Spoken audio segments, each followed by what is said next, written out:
मेरे दोस्तों, स्वागत है आपका वर्ल्ड अपग्रेड न्यूज में। तो दोस्तों, फिर से एक बार डीआरडीओ ने बहुत ही बड़ा कमाल कर दिखाया है और आपको डीआरडीओ पर बहुत ही गर्व होगा जब आप इस कमाल को सुनेंगे। क्योंकि फाइनली डीआरडीओ ने एसएफडीआर का एक बहुत ही बड़ा परीक्षण किया है। क्योंकि आपको बता दूं, ये जो एसएफडीआर टेक्नोलॉजी है ना, ये दुनिया के मात्र कुछ ही चुनिंदा देशों के पास ही मौजूद थी।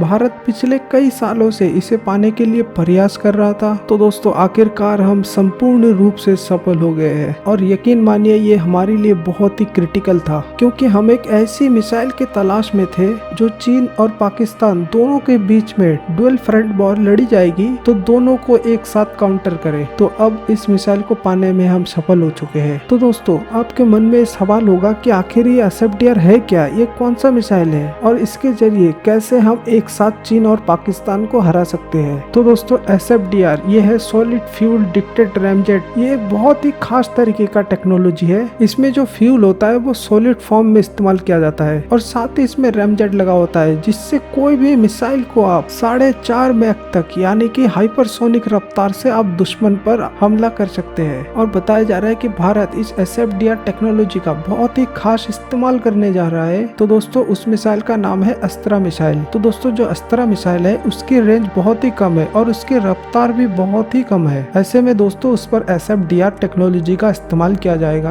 और इसके बाद इसकी रफ्तार 4.5 मैक तक की होगी और इसका रेंज 350 किलोमीटर से भी अधिक होगा। हालांकि आप लोग कहेंगे कि 350 किलोमीटर रेंज तो बहुत ही कम है, इससे अधिक रेंज वाला मिसाइल तो भारत के पास उपलब्ध है। तो दोस्तों, आपको बता दूं, ये जो अस्त्रा मिसाइल है ना, ये एयर लॉन्च मिसाइल है, यानी कि लड़ाकू विमानों पर लगती है। और दोस्तों, जो मिसाइल लड़ाकू विमानों पर लगती है ना, उसकी रेंज ज्यादातर आपको 100, 150, 200 किलोमीटर तक ही मिलेगी और जो 350 किलोमीटर की रेंज होती है उसे लॉन्ग रेंज माना जाता है। क्योंकि लड़ाकू विमान खुद ही टारगेट के बहुत ही करीब जाके मिसाइल लॉन्च करता है। ऐसे में 350 किलोमीटर की रेंज बहुत ही ज्यादा है। तो दोस्तों, अब आप सोच रहे होंगे ये भारत के लिए अहम क्यों है। अहम इसलिए है क्योंकि अभी तक हमारे पास इस कैटेगरी के जो भी स्वदेशी मिसाइलें थी उनकी रेंज बहुत ही कम है। ऐसे में अगर लड़ाकू विमानों की लड़ाई चल रही है, जैसे एक तरफ चीन है एक तरफ पाकिस्तान है, ऐसे में लड़ाकू विमान पहले पाकिस्तान के अंदर जाएगा, उसके बाद फिर चीन के अंदर जाएगा। अंदर जाके ही हमला कर सकता है। क्योंकि मिसाइलों की रेंज बहुत ही कम है। लेकिन अब ये 350 किलोमीटर रेंज के कारण ही लड़ाकू विमानों को ट्रेवल कम करना पड़ेगा और साथ ही समय बचेगा और फ्यूल बचेगा। और दोस्तों, उससे भी महत्वपूर्ण, इस 350 किलोमीटर की लंबी दूरी के कारण ही भारत के अंदर रह के ही पाकिस्तान और चीन को मुंह तोड़ जवाब दे सकता है। तो दोस्तों, इस एसएफडीआर टेक्नोलॉजी का इस्तेमाल सिर्फ अस्त्रा मिसाइल में ही नहीं होगा, बल्कि अन्य और भी कई मिसाइलों में होगा। और अच्छी बात तो यह है कि आज से 1-2 दिन पहले ही